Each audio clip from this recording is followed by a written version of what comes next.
Audio Jungle.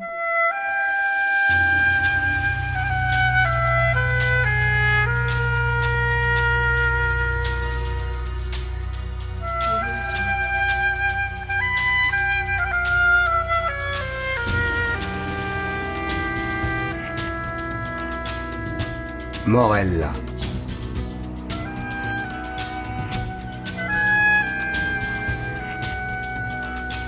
Lui-même, par lui-même, avec lui-même, homogène éternel. Platon.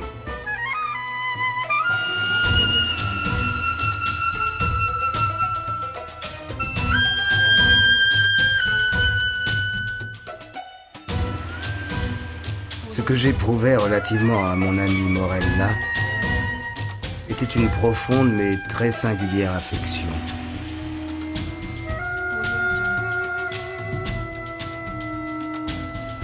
Ayant fait sa connaissance par hasard, il y a nombre d'années, mon âme, dès notre première rencontre, brûla de feux qu'elle n'avait jamais connus.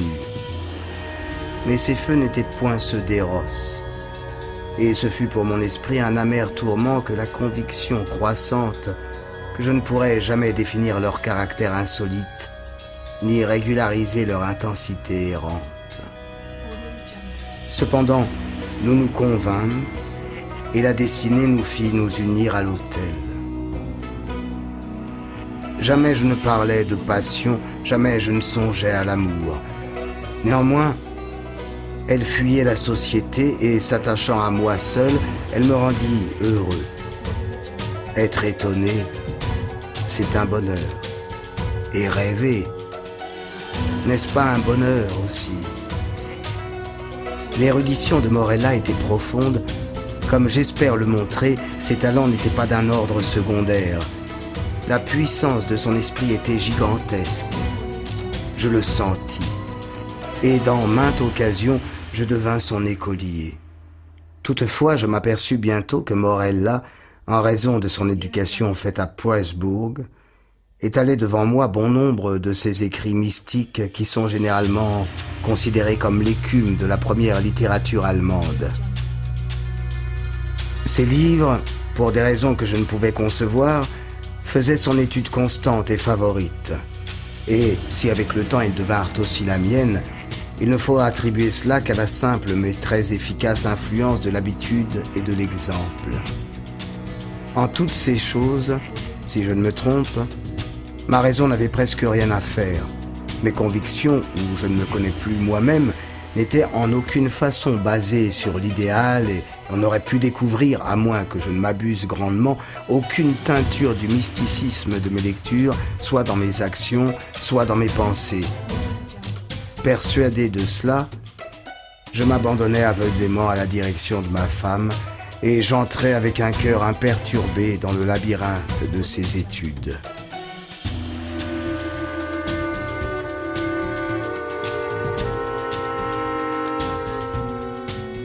Et alors, quand, me plongeant dans des pages maudites, je sentais un esprit maudit qui s'allumait en moi, Morella venait, posant sa main froide sur la mienne et ramassant dans les cendres d'une philosophie morte quelques graves et singulières paroles qui, par leur sens bizarre, s'incrustaient dans ma mémoire.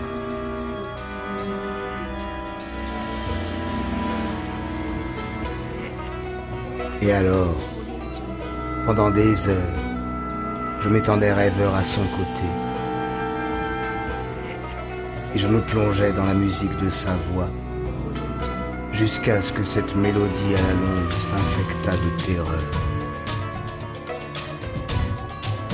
Et une ombre tombait sur mon âme, et je devenais pâle, et je frissonnais intérieurement à ces sons trop extraterrestres.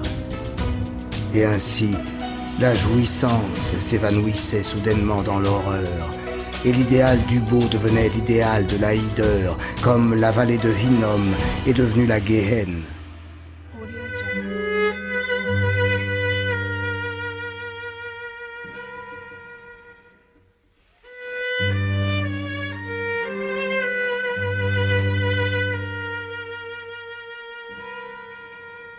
Et comme les années se déroulaient, et comme chaque jour je contemplais son sein, son doux, son éloquent visage, et comme j'étudiais ses formes mûrissantes, chaque jour je découvrais de nouveaux points de ressemblance entre l'enfant et sa mère, la mélancolique et la morte. Et, d'instant en instant, ces ombres de ressemblance s'épaississaient, toujours plus pleines, plus définies, plus inquiétantes et plus affreusement terribles dans leur aspect. Car que son sourire ressemblât au sourire de sa mère, je pouvais l'admettre. Mais cette ressemblance était une identité qui me donnait le frisson.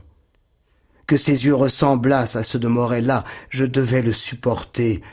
Mais aussi il pénétrait trop souvent dans les profondeurs de mon âme, avec l'étrange et intense pensée de Morella elle-même, et dans le contour de son front élevé, et dans les boucles de sa chevelure soyeuse, et dans ses doigts pâles qui s'y plongeaient d'habitude, et dans le timbre grave et musical de sa parole, et par-dessus tout, oh, par-dessus tout, dans les phrases et les expressions de la morte sur les lèvres de l'aimée, de la vivante, je trouvais un aliment pour une horrible pensée dévorante, pour un ver qui ne voulait pas mourir. Ainsi passèrent 2 lustres de sa vie, et toujours ma fille restait sans nom sur la terre. Mon enfant et mon amour étaient les appellations habituellement dictées par l'affection paternelle, et la sévère réclusion de son existence s'opposait à toute autre relation. Le nom de Morella était mort avec elle. De la mère, je n'avais jamais parlé à la fille. Il m'était impossible d'en parler. En réalité, durant la brève période de son existence, cette dernière n'avait reçu aucune impression du monde extérieur, excepté celle qui avait pu lui être fournie dans les étroites limites de sa retraite. À la longue, cependant, la cérémonie du baptême s'offrit à mon esprit, dans cet état d'énervation et d'agitation, comme l'heureuse délivrance des terreurs de ma destinée. Et, au fond baptismaux, j'hésitais sur le choix d'un nom. Et une foule d'épithètes de sagesse et de beauté, de noms tirés des temps anciens et modernes de mon pays et des pays étrangers, vint se presser sur mes lèvres, et une multitude d'appellations charmantes de noblesse, de bonheur et de bonté. Qui m'inspira donc alors d'agiter le souvenir de la morte enterrée? Quel démon me poussa à soupirer un son dont le simple souvenir faisait toujours refluer mon sang par torrents des tempes au cœur? Quel méchant esprit parla du fond des abîmes de mon âme, quand, sous ces voûtes obscures et dans le silence de la nuit, je chuchotais dans l'oreille du saint homme les syllabes « Morella ». Quel être, plus que démon, convulsa les traits de mon enfant et les couvrit des teintes de la mort, quand, tressaillant à ce nom à peine perceptible, elle tourna ses yeux limpides du sol vers le ciel et, tombant prosternée sur les dalles noires de notre caveau de famille, répondit « Me voilà ». Ces simples mots tombèrent distincts, froidement, tranquillement distincts, dans mon oreille, et, de là, comme du plomb fondu, roulèrent en sifflant dans ma cervelle. Les années peuvent passer, mais le souvenir de cet instant, jamais. Ah, les fleurs et la vigne n'étaient pas choses inconnues pour moi. Mais l'aconite et le cyprès m'ombragèrent nuit et jour, et je perdis tout sentiment du temps et des lieux, et les étoiles de ma destinée disparurent du ciel, et dès lors la terre devint ténébreuse, et toutes les figures terrestres passèrent près de moi comme des ombres voltigeantes, et parmi elles je n'en voyais qu'une, Morella.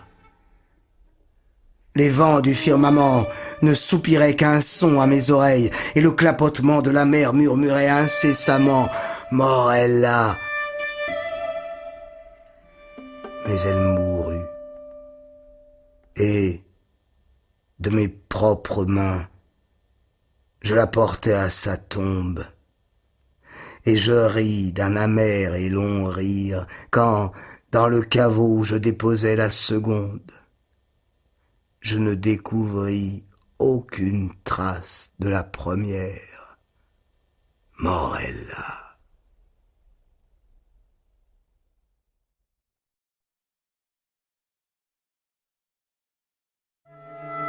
Mais, un soir d'automne, comme l'air dormait immobile dans le ciel, Morella m'appela à son chevet.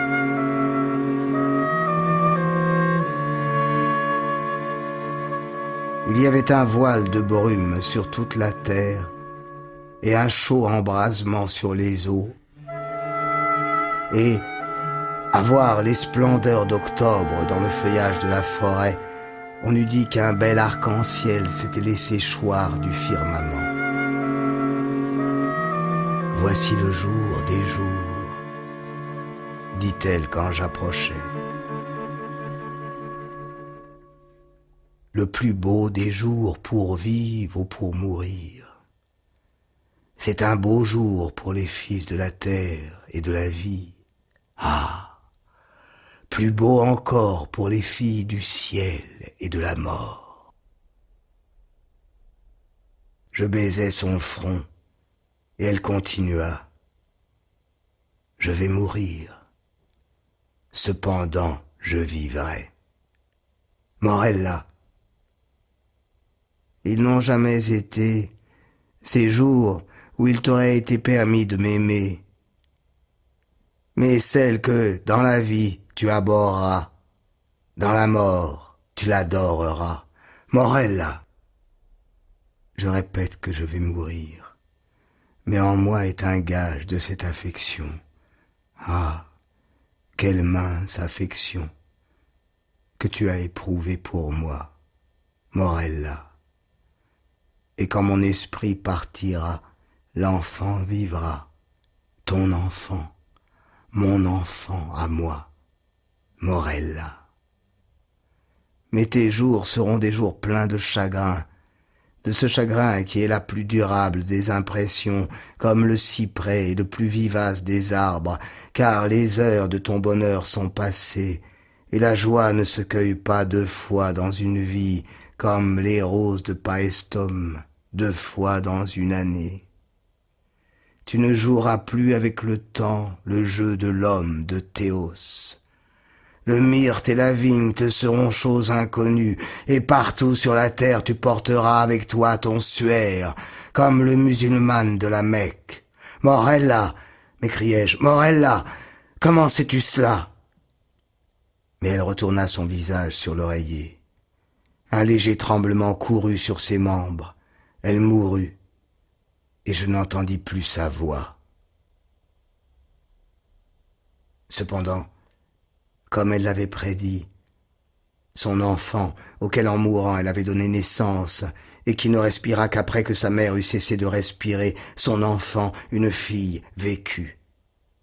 Et elle grandit étrangement en taille et en intelligence, et devint la parfaite ressemblance de celle qui était partie, et je l'aimais d'un plus fervent amour que je ne me serais cru capable d'en éprouver pour aucune habitante de la terre.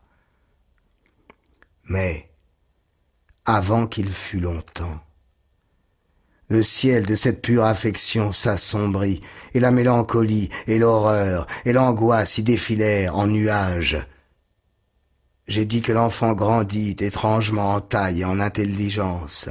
Étrange, en vérité, fut le rapide accroissement de sa nature corporelle, mais terrible, oh terrible furent les tumultueuses pensées qui s'amoncelèrent sur moi pendant que je surveillais le développement de son être intellectuel. Pouvait-il en être autrement ? Quand je découvrais chaque jour dans les conceptions de l'enfant la puissance adulte et les facultés de la femme. Quand les leçons de l'expérience tombaient des lèvres de l'enfance, quand je voyais à chaque instant la sagesse et les passions de la maturité jaillir de cet œil noir et méditatif. Quand, dis-je, tout cela frappa mes sens, épouvantés, quand il fut impossible à mon âme de se le dissimuler plus longtemps, à mes facultés frissonnantes de repousser cette certitude. Y a-t-il lieu de s'étonner que des soupçons d'une nature terrible et inquiétante se soient glissés dans mon esprit, ou que mes pensées se soient reportées avec horreur vers les contes étranges et les pénétrantes théories de la défunte Morella? J'arrachais à la curiosité du monde un être que la destinée me commandait d'adorer et, dans la rigoureuse retraite de mon intérieur, je veillais avec une anxiété mortelle sur tout ce qui concernait la créature aimée.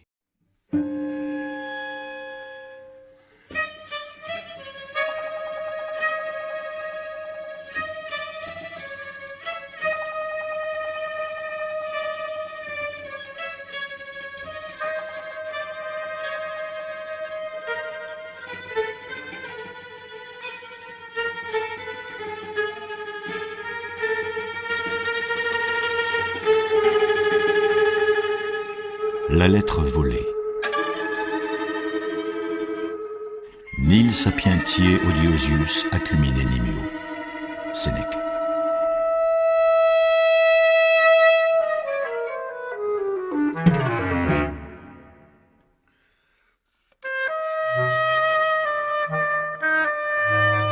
J'étais à Paris en 1800.